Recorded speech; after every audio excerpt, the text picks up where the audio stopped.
Welcome to the Enchanted Library, where we turn the pages of books, beautiful and old, living and magical. It's time to curl up, get cozy, and join us on an adventure.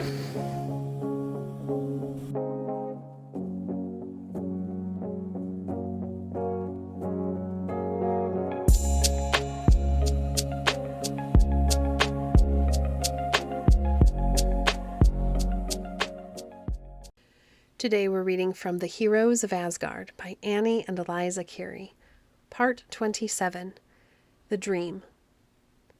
Upon a summer's afternoon, it happened that Balder the Bright and Bold, beloved of men and Aesir, found himself alone in his palace of Broadblink.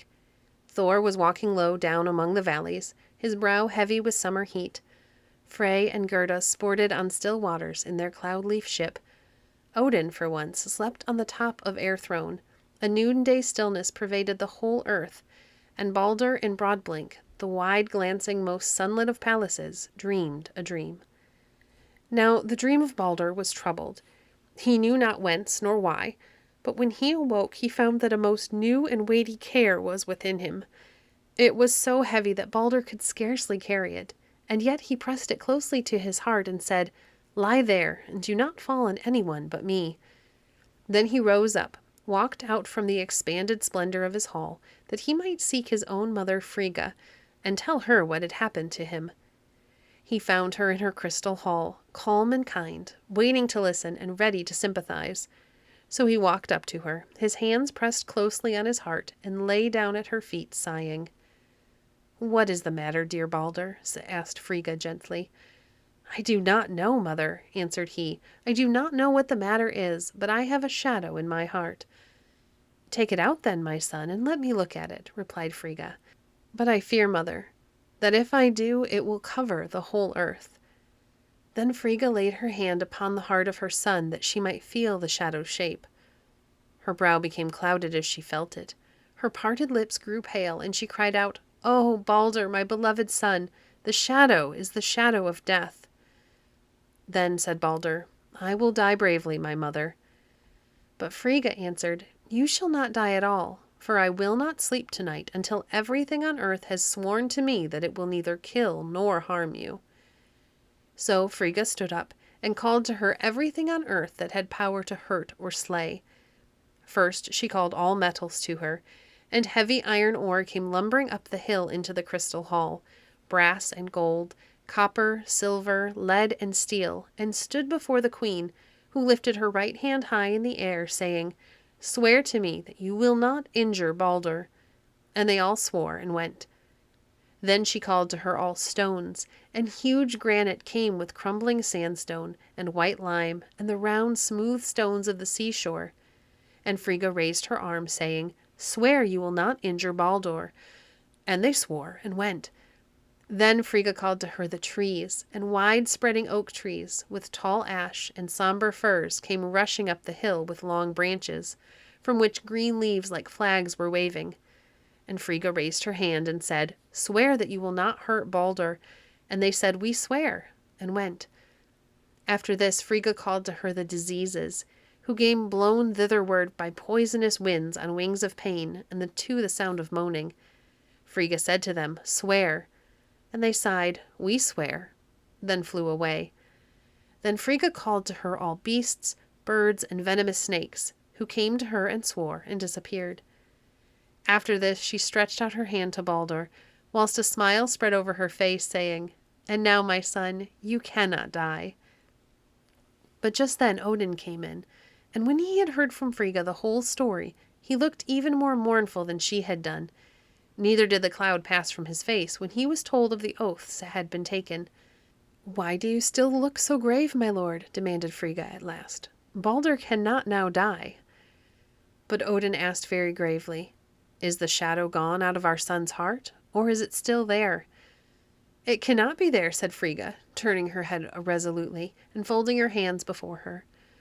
But Odin looked at Balder, and saw how it was. The hands pressed to the heavy heart, the beautiful brow grown dim. Then immediately he rose, saddled Sleipnir, his 8-footed steed, mounted him, and turning to Frigga said, "I know of a dead wise woman, a Vala, who, when she was alive, could tell what was going to happen. Her grave lies on the east side of Helheim, and I'm going there to awake her and ask whether any terrible grief is really coming upon us." So saying, Odin shook the bridle in his hand, and the eight-footed, with a bound, leapt forth, rushed like a whirlwind down the mountain of Asgard, and then dashed into a narrow defile between rocks. Sleipnir went on through the defile a long way, until he came to a place where the earth opened her mouth. There Odin rode in and down a broad, steep, slanting road, which led him to the cavern Nippa, and the mouth of the cavern Nippa yawned upon Niflheim. Then thought Odin to himself, "My journey is already done." But just as Sleipnir was about to leap through the jaws of the pit, Garm, the voracious dog who was chained to the rock, sprang forward and tried to fasten himself upon Odin. 3 times Odin shook him off, and still Garm, as fierce as ever, went on with the fight. At last Sleipnir leapt, and Odin thrust just at the same moment. Then the horse and rider cleared the entrance and turned eastward toward the dead Vala's grave, dripping blood along the road as they went, while the beaten Garm stood baying in the cavern's mouth. When Odin came to the grave, he got off his horse and stood with his face northward, looking through barred enclosures into the city of Helheim itself. The servants of Hela were very busy there, making preparations for some new guest, hanging gilded couches with curtains of anguish and splendid misery upon the walls. Then Odin's heart died within him, and he began to repeat mournful runes in a low tone to himself. The dead Vala turned heavily in her grave at the sound of his voice, and as he went on, sat bolt upright. "What man is this," she asked, "who dare disturb my sleep?" Then Odin, for the first time in his life, said what was not true. The shadow of Baldur dead fell upon his lips, and he made answer, "My name is Vegtam, son of Valtam." "And what do you want from me?" asked the Vala. "I want to know," replied Odin, "for whom Hela is making ready that gilded couch in Helheim." "That is for Baldur the Beloved," answered the dead Vala. "Now go away and let me sleep again, for my eyes are heavy." But Odin said, "Only one word more. Is Baldur going to Helheim?" "Yes, I've told you that he is," answered the Vala. "Will he never come back to Asgard again?" "If everything on earth should weep for him," answered she, "he will go back. If not, he will remain in Helheim." Then Odin covered his face with his hands and looked into darkness. "Do go away," said the Vala. "I'm so sleepy I cannot keep my eyes open any longer."